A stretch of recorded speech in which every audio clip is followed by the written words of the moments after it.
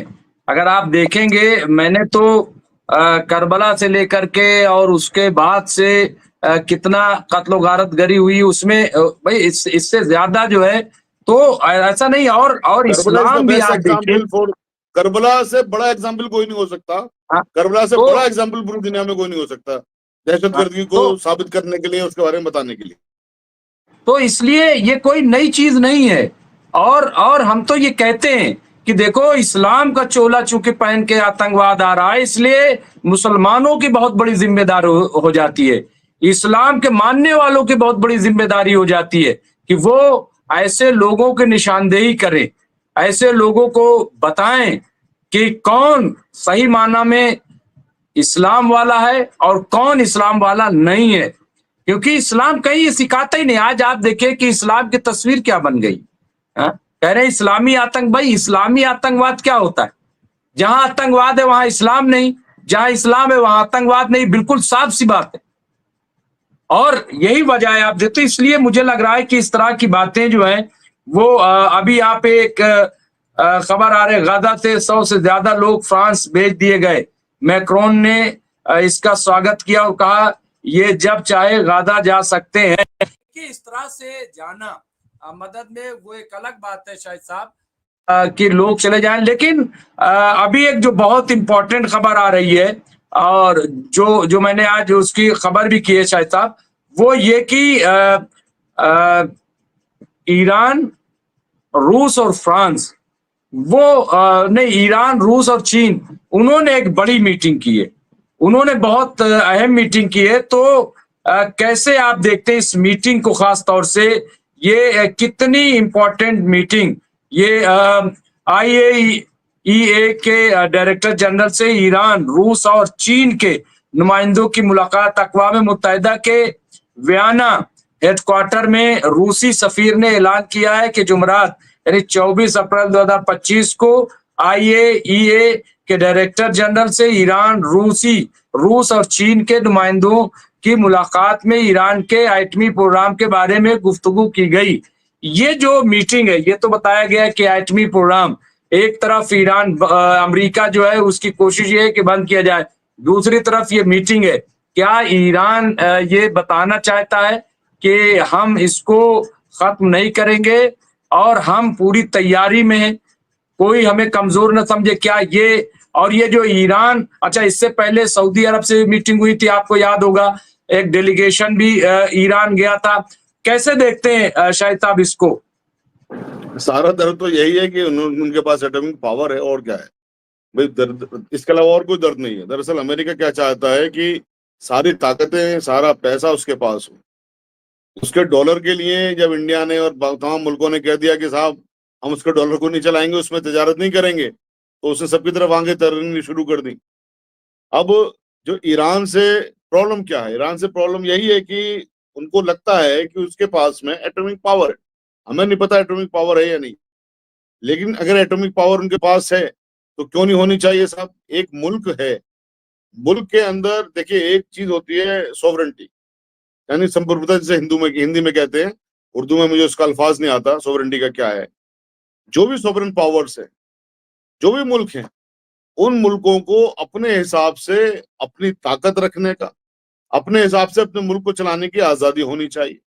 اب یہ نہیں ہے نا کہ ایک ملک طاقتور ہو گیا تو اپنی مونوپولی برقرار رکھنے کے لیے سب سے کہے گا تم بھی چپ، تم بھی چپ، تم بھی چپ.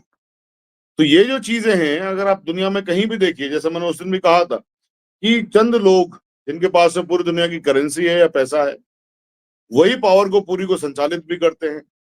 اور یہ جو چیزیں ہیں کہ صاحب ایران کی امریکہ کی کوئی دشمنی تو ہے نہیں، امریکہ کہاں بیٹھا ہوا ہے، لیکن چونکہ ایران پاورفل ہو گیا، اس کے پاس پاور ہے، وہ اس پاور کو ختم کرنے چاہتے ہیں.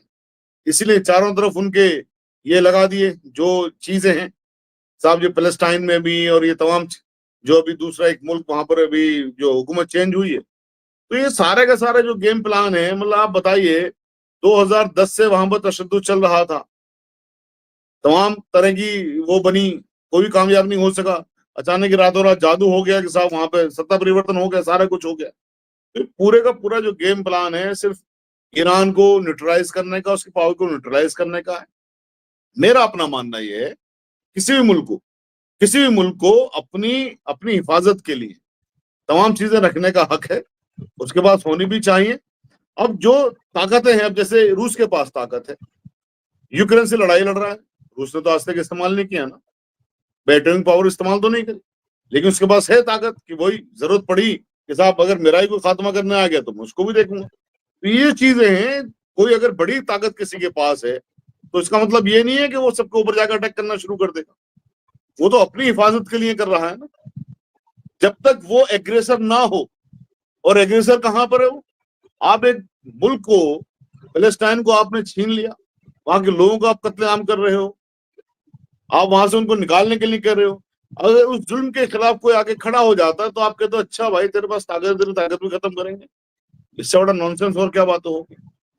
تو اس میں جو میرا اپنا ماننا یہ ہے کہ کسی بھی ملک کو انکلوڈنگ ایران اپنی طاقت رکھنے کا حق ہے۔ ہاں، طاقت کا ناحق استعمال نہیں ہونا چاہیے، طاقت کا بہت طریقے سے استعمال ہوتا ہے۔ جیسے ہمارے پاس طاقت ہے، ہم نے نروڑا میں ایٹمک پاور پلانٹ لگایا ہوا، بجلی بناتی ہیں ہم اس کا کیا ناجائز استعمال کر رہے ہیں، لیکن طاقت ہونی چاہیے۔ پوکھرن میں اٹل بہاری واجپئی جی نے نیوکلیر ٹیسٹ کیے، اس سے پہلے اندرا گاندھی جی نے کیے، پوری دنیا کو پتا ہے ہمارے پاس طاقت ہے، تو طاقت تو ہمارے پاس ہونی چاہیے نا۔ تو اسی طرح سے کسی بھی دیش کا سمان ہونا چاہیے، اس کے پاس طاقت ہے، طاقت کی ہے صاحب اپنے پاس، لیکن اس طاقت کو یہ نہیں کہ صاحب میرے پاس زیادہ طاقت ہے تو کم طاقت والے بھائی صاحب آپ بالکل زیرو ہو جائیے، آپ کے پاس کوئی طاقت نہیں ہوگی، آپ میرے غلام بن جائیے۔ یہ تو پھر پوری دنیا کو غلام بنانے والی بات ہے۔ آج کے زمانے میں آپ پرانے زمانے میں جا رہے ہو، آپ چنگیز خان والے زمانے میں، کہ نہیں صاحب چنگیز خان کے پاس طاقت ہے، پوری دنیا اس کو سلام کرے۔ وہ تو زمانہ آج کی ڈیٹ میں ہے نہیں، نہ وہ زمانہ آ سکتا ہے دوبارہ۔ تو یہ جو چیز ایران کے ساتھ میں ہو رہی ہے، اور یہ تمام کے تمام چیزیں، میرا اپنا ماننا ہے کہ ان کو یہ نیوٹرلائز کرنا چاہتے ہیں، ان کے ایٹمک پاور کو، اگر ان کے پاس پاور ہے یہ تو اس کو ختم کرنے کی تمام یہ پلاننگ ہے، اسی کے تحت یہ سارا کچھ ہے۔ کیونکہ ان کو ڈر ہے کہ فلسطین کے ساتھ میں وہ کھڑا ہوا ہے، یا ظلم جن کے اوپر ہوا ہے ان کے ساتھ میں وہ کھڑا ہوا ہے، وہ نہیں ہونا چاہیے ان کے مطابق۔